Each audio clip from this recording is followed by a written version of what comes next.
menaklukkan kota Madain. Assalamualaikum warahmatullahi wabarakatuh. Kembali lagi di Live Media. Telah disebutkan dalam beberapa penjelasan hadis sebelumnya bahwa mukjizat Nabi benar terbukti dalam peristiwa Romawi, Persia, serta Madain secara khusus. Hal ini tentu makin menyuntik semangat kaum muslimin untuk meneruskan peperangan melawan Persia. Saat radhiyallahu an melanjutkan pertempurannya menuju kota Madain, sebagian pasukan Romawi yang terkalahkan dalam perang sebelumnya berlindung di kota itu, termasuk juga Yazdajir yang lalim. Madain adalah ibu kota negara Persia. Sa'ad dan pasukannya lalu memboikot kota yang terbagi menjadi dua wilayah itu, yakni Madain Barat dan Madain Timur. Di antara dua wilayah itu terdapat Sungai Dajlah. Ketika pemboikotan Madain Barat semakin memuncak, Yazdajir meninggalkan wilayah itu, menyeberang Sungai Dajlah untuk menuju Madain Timur. Di lain pihak, Sa'ad punya semangat menggebu untuk memasuki kota itu, hingga akhirnya ia diberitahu seorang lelaki Persia tentang keberadaan sebuah tempat di bagian sungai itu yang memungkinkan untuk diseberangi. Sa'ad berkata pada para pemimpin pasukan, "Aku bertekad akan menyeberangi sungai ini." Mereka semua menjawab, "Semoga Allah menjadikan tekad kami dan tekadmu itu nyata." Lalu Sa'ad bersama pasukannya menyeberangi sungai itu dengan cara menyeburkan diri hingga mereka berhasil memasuki kota Madain dan membukanya secara paksa. Setelah diberitahu lelaki Persia tentang bagian sungai yang mungkin diseberangi pasukan kaum muslimin, Sa'ad ibnu Abi Waqqas memerintahkan beberapa prajurit pemberani untuk pergi ke satu sisi sungai. Mereka ditugaskan melindungi pasukan muslimin saat menyeberangi sungai. Ketika yakin tempat penyeberang itu terlindungi, Sa'ad memerintahkan pasukannya menyeberang. Sambil menyeberang, pasukan Islam berulang-ulang membaca doa, "Kami memohon pertolongan kepada Allah dan kami bertawakal padanya. Cukuplah Allah sebagai penolong dan Dia sebaik-baik tempat berserah. Tidak ada daya dan kekuatan kecuali dari Allah yang Maha Tinggi lagi Maha Mulia." Yang mengawal Sa'ad adalah Salman Al-Farisi. Kuda kaum muslimin memenuhi sungai. Sa'ad bin Abi Waqqas tak henti-henti berkata kepada pasukannya, "Cukuplah Allah sebagai penolong dan Dialah sebaik-baik tempat berserah. Allah pasti akan menolong kekasihnya. Dia akan memberikan kemenangan pada agamanya dan mengalahkan musuhnya. Selama tidak ada kezaliman atau dosa dalam pasukan yang melebihi kebaikan mereka." Ketika melihat kaum muslimin berhasil melintasi sungai dalam keadaan selamat, orang-orang Persia berpikir tak bisa lagi bertahan melawan pasukan muslimin itu. Orang yang pertama lari adalah Yazdajir. Ia meninggalkan Madain menuju Halwan. Anak-anak dan keluarganya sudah kabur terlebih dulu ke kota itu. Demikianlah pasukan muslimin memasuki kota Madain tanpa menemui perlawanan dari pihak Persia. Saat masuk ke Istana Putih dan menjadikannya sebagai tempat sholat, lalu ia membaca firman Allah, "Alangkah banyaknya teman dan mata air yang mereka tinggalkan, dan kebun-kebun serta tempat-tempat yang indah-indah, dan kesenangan-kesenangan yang mereka menikmatinya.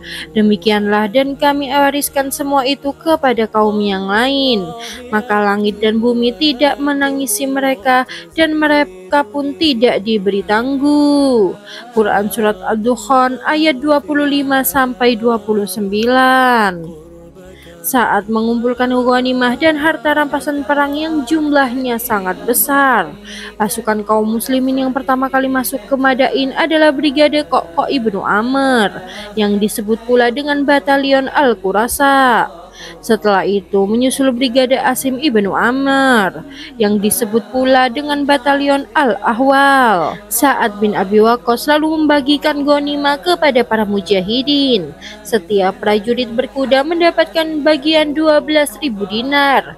Sang panglima juga membagi-bagikan rumah yang ada di kota itu dan mendatangkan keluarga pasukan untuk tinggal di sana. Kota Madain menjadi pangkalan militer Islam di Irak. Sholat Jumat pertama diselenggarakan di kota itu pada bulan Safar tahun 16 Hijriah. Tak lupa saat mengirimkan 1/5 ghanimah kepada Umar bin Khattab di Madinah. Ibnu Katsir menuturkan kisah tentang ghanimah yang amat besar itu yang tidak pernah dilihat kaum muslimin sebelumnya. Bahkan bisa dikatakan mereka tidak akan pernah melihat lagi tandingannya dalam perang-perang selanjutnya. Ibnu Katsir mengisahkan, setelah Sa'ad dan pasukannya berhasil merebut Madain, ia mengirim sekelompok pasukan untuk mengejar Kisra Yazdajir. Pasukan Islam berhasil mengejar dan menghilangkan nyawa mereka, serta mendapatkan ghanimah yang amat besar. Kebanyakan yang mereka dapatkan adalah baju-baju kebesaran Kisra, mahkota, dan perhiasan.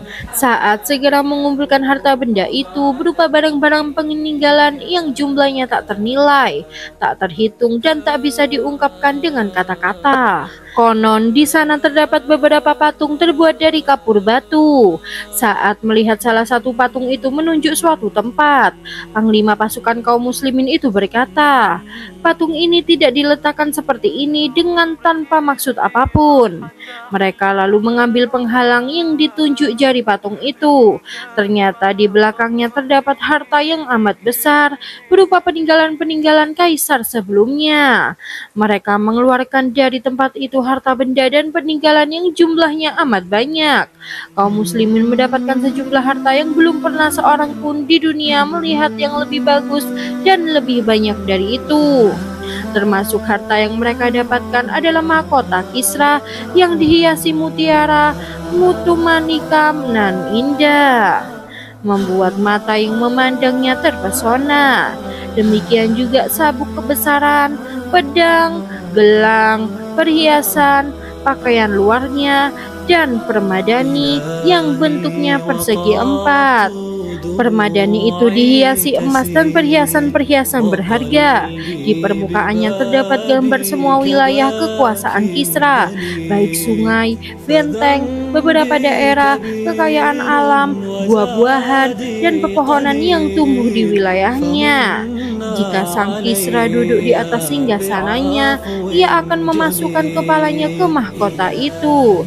Benda itu digantung di atas tahtanya dengan rantai-rantai yang terbuat dari emas.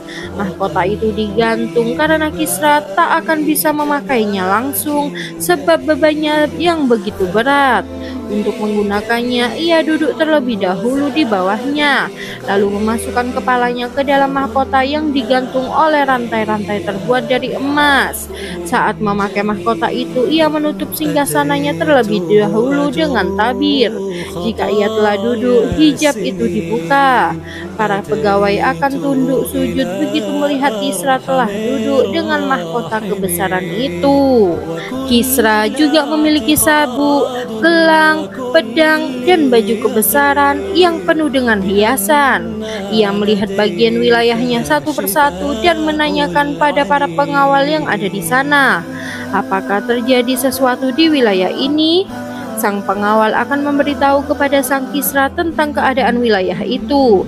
Setelah menanyakan satu daerah, ia akan berpindah ke bagian tempat lain.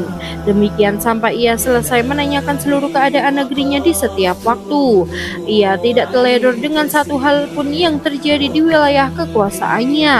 Mereka meletakkan permadani ini di depan Kisra sebagai pengingat keadaan wilayah kerajaan, sebuah kebijakan bagus dalam politik negara mereka.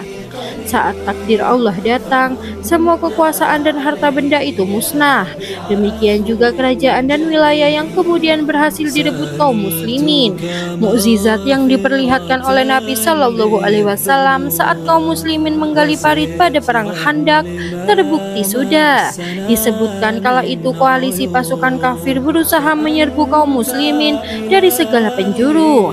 Mereka juga memboikot kaum muslimin. Dalam kondisi seperti ini, tampak laga-laga buruk kaum munafik. Mereka berkata, Muhammad menjanjikan pada kita untuk menguasai istana Romawi dan Kisra, padahal tak ada seorang pun di antara kita yang bisa pergi hanya untuk kencing. Umpat mereka melecehkan janji Nabi. Namun kaum muslimin yang tulus beriman tetap tegar dan merasa yakin dengan janji Allah. Allah berfirman, Dan saat orang-orang munafik dan yang dalam hatinya ada penyakit mengatakan, apa yang dijanjikan Allah dan Rasul-Nya kepada kita adalah tipu daya. Quran Surat Al-Ahzab ayat 12. Allah memberikan sifat pada kaum mukminin dengan berfirman, dan tatkala orang-orang mukmin melihat golongan-golongan yang bersekutu itu, mereka berkata, inilah yang dijanjikan Allah dan Rasul-Nya kepada kita, dan benarlah Allah dan Rasul-Nya, dan yang demikian itu tidaklah menambah kepada mereka kecuali iman dan ketundukan. Quran Surat Al-Ahzab ayat 22. Allah merealisasikan janjinya, memuliakan tentaranya, dan mengalahkan musuh-musuhnya. Itulah ketentuan Allah kepada kaum yang bertakwa. Kami Lais Media mohon pamit. Assalamualaikum warahmatullahi wabarakatuh.